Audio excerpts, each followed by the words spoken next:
Hello students welcome to my YouTube channel D Verma education. आज हम करने और समझने वाले हैं 9th क्लास की हिंदी की वर्कशीट नंबर 57 यानी हिंदी का कार्यपत्रक नंबर 57।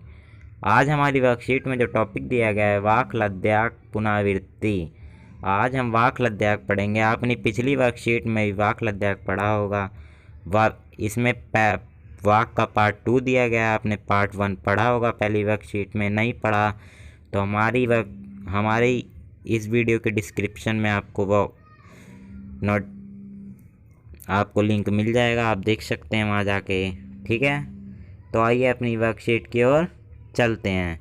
जैसा कि आप अपनी स्क्रीन पर देख पा रहे हैं, आज हमने पढ़ना है 9th क्लास की वर्कशीट नंबर हिंदी की वर्कशीट नंबर 57। पिछले कार्यपत्रक संख्या 54 में हमने जाना था कि वाक 4 पंक्तियों में लिखी गई कश्मीरी शैली के एक गाए जाने वाले रचना होती है। कश्मीरी भाषा की लोकप्रिय संत कवित्री लद्दाख की काव्य शैली को वाक कहा जाता है। जो कश्मीर की लोकप्रिय संत थीं यानी कवित्री थीं, लद्दाख की काव्य शैली के नाम से वाक के नाम से जाना जाता है। आपने पिछली वर्कशीट में पढ़ा होगा वाक 1। यहाँ पे आपको पढ़ना है वाक 2। वाक 2 हम पढ़ेंगे। खा खा कर कुछ पाएगा नहीं, ना खाकर बनेगा अहंकारी, सम खा तभी होगा संभावी, खुलेगी स्कॉल बंद द्वार की। तो इसमें कवित्री, इस वाक्य में कवित्री हमें क्या बताना चाहती है? खा खा कर कुछ नहीं पाएगा, यानी खा खा कर कोई भी इंसान कुछ नहीं पा सकता जब तक वो कोई कार्य ना करे। ना खाकर बनेगा अहंकारी, ना अगर आप नहीं खाओगे, बस खा खा कर बैठते जाओगे तो आप कुछ नहीं पा सकते, और ना खाओगे तो अहंकारी बन जाओगे। सम खा तभी होगा संभावी, संभावी बनेगा, यानी संभावी मतलब संतोष करना। ठीक है। खुलेगा स्कॉल बंद द्वार, यानी प्रभु का द्वार खुलेगा। अगर आप कार्य करोगे सही से, आप सही काम करोगे, पढ़ोगे लिखोगे आगे बढ़ोगे, तो कोई भी चीज़ बिना कार्य करे नहीं बनती। तो कवित्री हम इस वाक्य में हमें यही बताना चाहती हैं। ठीक है, तो आइए अपनी वर्कशीट की ओर बढ़ते हैं आगे की। अगला आपका आता है भावार्थ। ठीक है, हम भावार्थ पढ़ेंगे, उसी वाक्य का मीनिंग। ठीक है। अपनी इन पंक्तियों में कवित्री कहती हैं कि अगर सांसारिक विषय वासनाओं में डूबे रहेंगे तो कभी भी हमें मोक्ष की प्राप्ति नहीं होगी। इसके विपरीत अगर हम संस्कारी मोह माया को छोड़कर त्याग और तपस्या में लग जाएंगे तो इससे हमें भी कुछ लाभ नहीं होगा। भोग की पूरी तरह से त्याग करने पर हमें अहंकार आ जाएगा, जिसकी वजह से हमें मुक्ति अर्थात ज्ञान की प्राप्ति नहीं होएगी। इसी वजह से कवित्री के अनुसार दोनों रास्ते गलत हैं। अगर आप बस खाते रहोगे, कोई काम नहीं करोगे, तो आप मोह माया में डूबे रहोगे। यानी ये आप पहले और दूसरे पंक्ति का मीनिंग आपने इसमें बता रखा है कवित्री ने सही अर्थों में। ठीक है। अगर आप खा कर बैठे रहोगे तो क्या बनोगे, इसमें कवित्री ने बता रखा है। इसके विपरीत आप मोह माया को छोड़कर त्याग और तपस्या में लग जाओगे।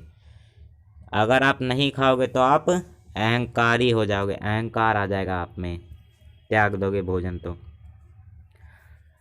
जब हम संस्कारी भोगलिप्सा में तृप्त रहते हैं तब तो हमें सच्चे ज्ञान से दूर रहती हैं।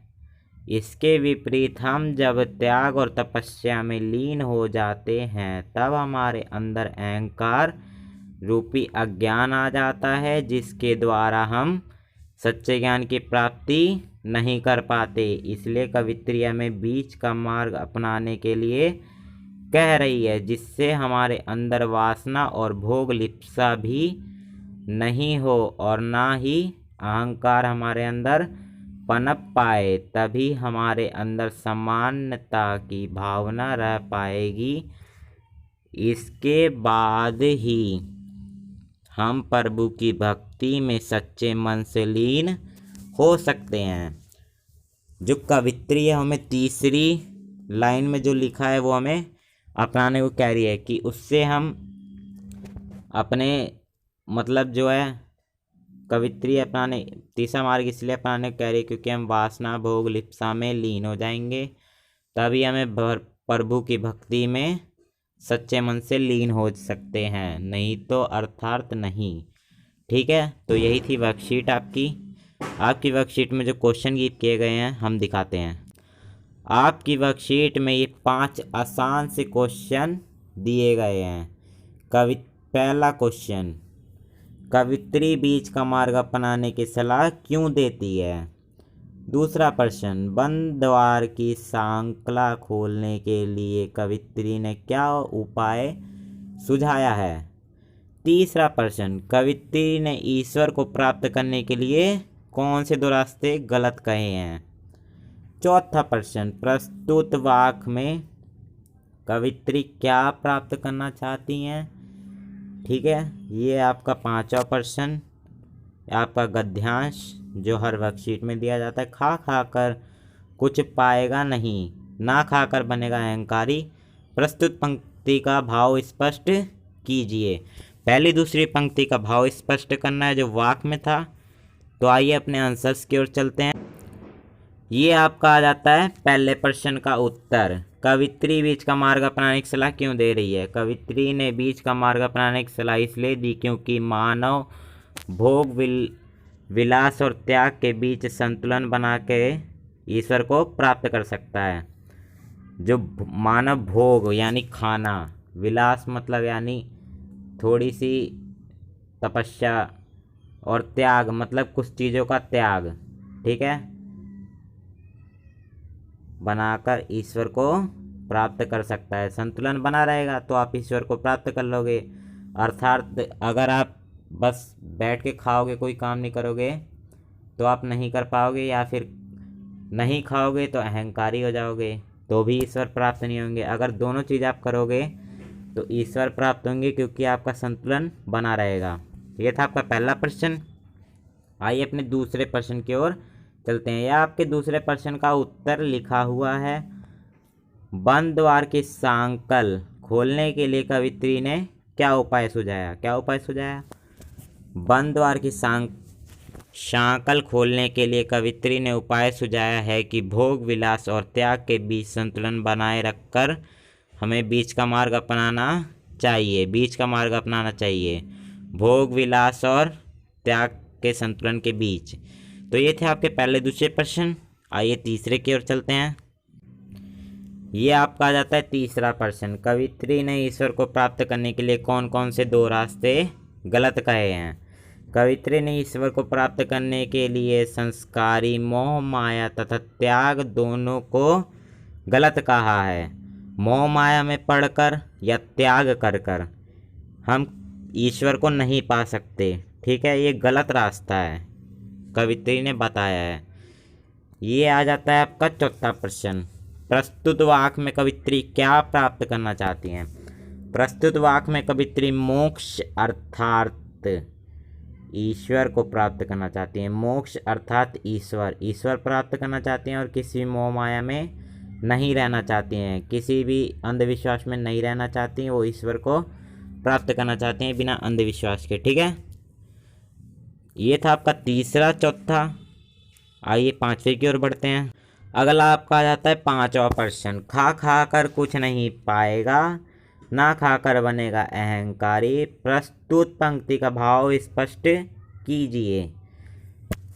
कवित्री कहती है कि मनुष्य को भोग विलास में पड़कर कुछ नहीं प्राप्त होने वाला। मनुष्य जब संस्कारी भोग को पूरी तरह से त्याग देगा तब उसके मन में अहंकार की भावना पैदा हो जाती है, तब भोग त्याग सुख दुख के माध्यम का मार्ग अपनाने की बात यहाँ पर कवित्री कह रही है। सुख दुख भोग त्याग का मार्ग अपनाना चाहिए, ठीक है।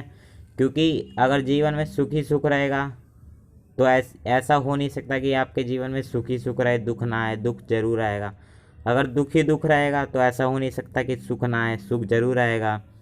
भोग त्याग, अगर आप नहीं खाओगे तो उसमें किसी का कुछ बिगड़ेगा नहीं, बल्कि आप नहीं खाओगे तो अहंकारी बन जाओगे, अगर खाओगे तो यही त्याग हो जाएगा, ठीक है। ये मार्ग अपनाने को कह रही है कवित्री, तीसरा मार्ग, मध्य का मार्ग। तो बच्चों यही थी हमारी आज की वर्कशीट। आई होप आपको ये वीडियो अच्छी लगी है तो लाइक करें, चैनल पर नए हो तो सब्सक्राइब कर लें, ऑल वाले बटन को ज़रूर प्रेस करें, जिससे हमारी आने वाली हर न्यू वीडियो की नोटिफिकेशन आपको जल्दी से मिल जाए। Good bye, you have a great day.